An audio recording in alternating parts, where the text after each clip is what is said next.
नमस्कार दोस्तों, स्वागत है आपका आज की हमारी क्लास में। आज हम अपने एचपीएस जीके सीरीज़ का 15th लेक्चर स्टार्ट करेंगे। इसमें जो हमारा टॉपिक रहने वाला है वो है हिमाचल प्रदेश में कृषि एवं बागवानी। सबसे पहले मैं आपको हिमाचल प्रदेश में एग्रीकल्चर बताऊंगा कि कौन कौन सी फसलों का हिमाचल प्रदेश में उत्पादन होता है। फिर उसके बाद हम हॉर्टिकल्चर देखेंगे और लास्ट में हम पशुपालन यानी एनिमल हस्बेंड्री को देखेंगे। चलिए आज की क्लास को स्टार्ट करते हैं।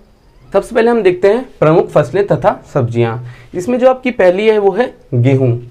गेहूं आपका हिमाचल प्रदेश में सबसे ज़्यादा एरिया में उगाई जाती है। जो कृषि अधीन क्षेत्र है आपका गेहूं का वो हिमाचल प्रदेश में सबसे ज़्यादा है। और इसकी कुछ वैरायटी है जो एग्जाम में क्वेश्चन पूछ लिया जाता है।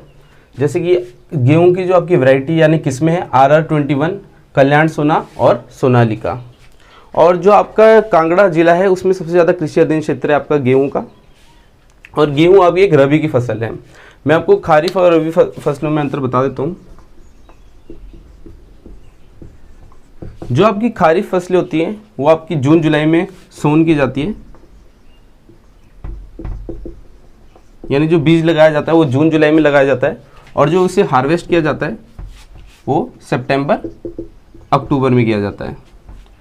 जब आपकी खारिफ फसलें हार्वेस्ट हो जाती है उसी के बाद आपकी रबी की फसलें लगती है, जिसे अक्टूबर नवंबर में लगाया जाता है, यानी सोन किया जाता है। जो बीज लगाए जाते हैं वो अक्टूबर नवंबर में, और उसके बाद मार्च अप्रैल में उसे हार्वेस्ट कर दिया जाता है। ठीक है, तो आपको खारिफ की मैं आपको कुछ फसलें बता देता हूँ। जैसे आपकी राइस हो गई, सोयाबीन हो गई, ये आपकी कुछ खारिफ की फसलें। रबी की आपकी जैसे बारले हो गई,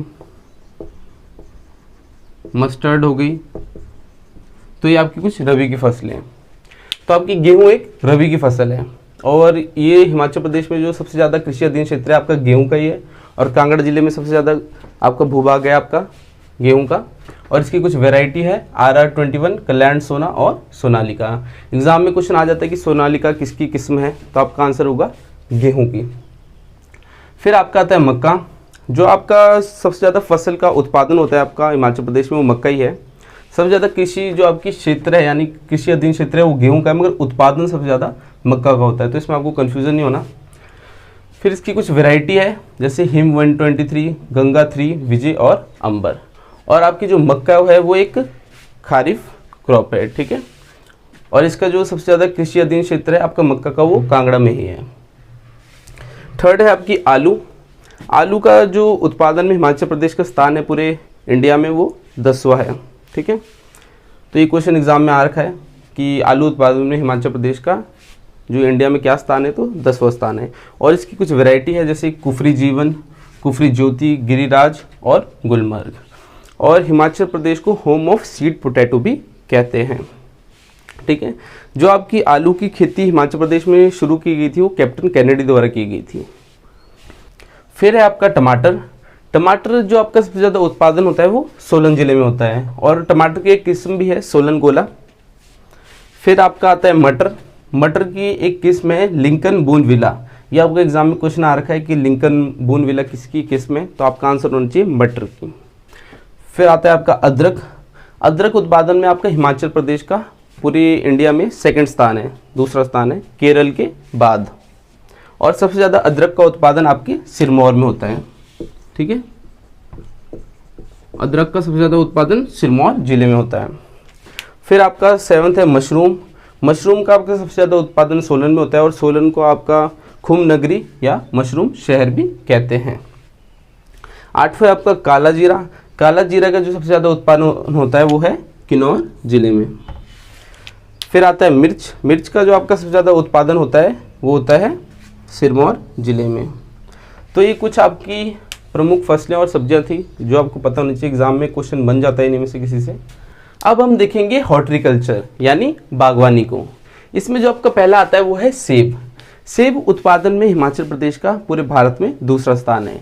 सबसे ज़्यादा सेब आपके जम्मू कश्मीर में होते हैं और उसके बाद आपके हिमाचल प्रदेश में। सेब की मैं आपको कुछ वैरायटीज़ बता देता हूँ यानी किस्में, जैसे कि जोनाथन रेड डिलीशियस, रोम ब्यूटी और आर्ली शानवरी। ये आपकी सेब की कुछ किस्में हैं। जो आपका सेब का बाग लगाया गया था सबसे पहला शिमला में वो अलेक्जेंडर कोल्ट द्वारा लगाया गया था। और कब लगाया गया था? 1887 में। और मशोवरा में लगाया गया था ये बाग अलेक्जेंडर कोल्ट द्वारा 1887 में। और जो आपकी वास्तव में सेब की जो खेती शुरू की गई थी वो सैमुअल इवांस स्टोक्स द्वारा की गई थी। और ये कब की गई थी उनके द्वारा? 1918 में। उन्होंने कोटगढ़ में सबसे पहला बाग लगाया था आपका सेब का, और ये अमेरिकी किस्म के बाग था सेब का। और अगर आपको एग्जाम में क्वेश्चन आ जाए कि हिमाचल प्रदेश में सबसे पहला जो सेब उगाया था किसने उगाया था, यानी बाग जो लगाया गया था वो आपके आरसी ली द्वारा लगाया गया था। और कहाँ लगाया गया था? कुल्लू में। और कब लगाया गया था? 1870 में। ये सबसे पहला बाग लगा था आपका जो आपका हिमाचल प्रदेश में लगा, आरसी ली द्वारा कुल्लू में। फिर आपका शिमला में कब लगा सबसे पहला? वो 1887 में अलेक्जेंडर कोल द्वारा मशोबरा में। और जो वास्तव में आपकी हिमाचल में जो खेती शुरू हुई सेब की वो 1918 में हुई सैमुअल इवांस स्टोक्स द्वारा। इन्होंने कोटगढ़ में पहला बाग लगाया था सेब का। अब हम देखते हैं कुट। कुट की जो आपकी मुख्य खेती होती है वो लाहौल स्पीति में होती है, और जिसकी खेती स्टार्ट हुई थी वो 1925 में हुई थी हिमाचल प्रदेश में। ठीक है। फिर आपका केसर का उत्पादन भी लाहौल स्पीति में ही होता है। और कीवी की एक वैरायटी है चीनी गोजबेरी। ठीक है, चीनी गोजबेरी ये आपकी एक कीवी की वैरायटी है। और कीवी का जो सबसे ज़्यादा उत्पादन होता है वो आपका सोलन में होता है। फिर आता है आपका आम। आम का जो आपका सर्वाधिक उत्पादन होता है वो कांगड़ा जिले में होता है।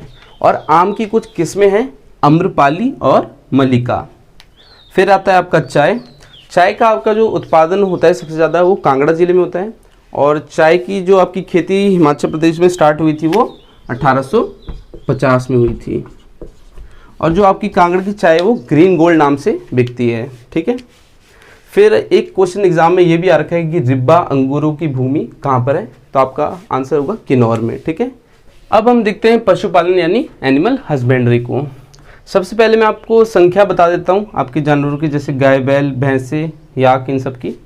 तो आपकी जो गाय बैल है वो सबसे ज़्यादा होते हैं मंडी में। फिर आपकी भैंसों की जो सबसे ज़्यादा जनसंख्या है वो है कांगड़ा में। फिर याक आपके सबसे ज़्यादा पाए जाते हैं लाहौल एंड स्पीति में।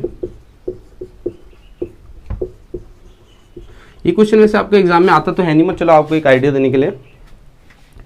फिर आपकी जो भेड़ें हैं और बकरियां हैं वो सबसे ज़्यादा पाई जाती है चंबा में, चंबा जिले में।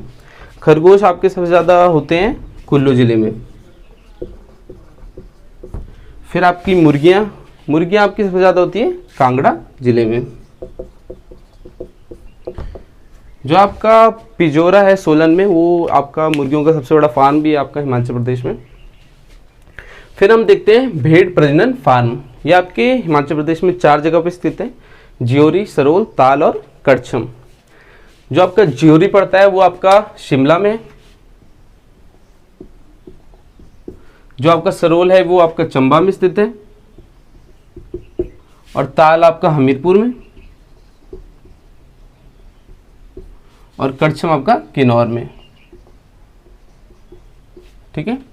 ये आपका इसमें से इंपॉर्टेंट क्वेश्चन बन जाता है। ये भेड़ प्रजनन जो फार्म है तो आपके हिमाचल प्रदेश में 4 जगह पे स्थित हैं। ज्योरी जो आपका शिमला में, सरोल जो आपका चंबा में, ताल हमीरपुर में और कड़छम किन्नौर में। नेक्स्ट है आपका खरगोश प्रजनन फार्म। ये आपका हिमाचल प्रदेश में 2 जगह पे स्थित है, कांदवाड़ी और नागवाई। जो आपका कंदवाड़ी है वो कांगड़ा में स्थित है और आपका नागवाई स्थित है मंडी में। ठीक है। जो आपकी खरगोश प्रजनन फार्म है वो 2 जगह में है, कंदवाड़ी, कांगड़ा, नागवाई, मंडी में। ठीक है। फिर हम मछली पालन देखते हैं। जो आपका सर्वाधिक मछली का उत्पादन होता है वो आपका कांगड़ा जिले में होता है। और दियोली बिलासपुर हिमाचल क्या एशिया में सबसे बड़ा मत्स्य प्रजनन केंद्र है। ठीक है। दियोली जो आपका बिलासपुर में स्थित है वो एशिया का सबसे बड़ा मत्स्य प्रजनन केंद्र है और ये बना था आपका 1961 में। मछलियों की कुछ किस्में हैं, महाशेर, मिरकॉर्प और ट्राउट। जो आपका ट्राउट का प्रजनन हो रहा है हिमाचल प्रदेश में वो नॉर्वे की सहायता से हो रहा है। ठीक है। जो आपका ट्राउट का प्रजनन हो रहा है वो नॉर्वे की सहायता से हो रहा है हिमाचल प्रदेश में। फिर आपका हिमाचल प्रदेश में एक योजना चल रही है नाबार्ड की सहायता से, दूध गंगा योजना, जो आपकी 2009 में स्टार्ट हुई थी। नाबार्ड की आपकी फुल फॉर्म है national bank for agriculture and rural development. और इसकी जो आपकी स्थापना हुई थी वो 1982 में हुई थी। तो आपका पशुपालन में इतना ही था। आपको मैंने आज हिमाचल प्रदेश का कृषि एंड बागवानी का पूरा टॉपिक करा दिया है, और जो भी आपके इंपॉर्टेंट क्वेश्चन इसमें बन सकते थे वो सब मैंने आपको बता दिए। चलिए, आज की क्लास हमारी इतनी थी। अगर आपको ये क्लास पसंद आई तो इसे लाइक एंड शेयर ज़रूर कीजिएगा।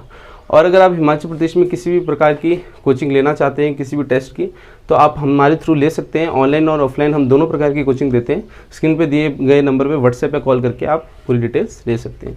Thank you.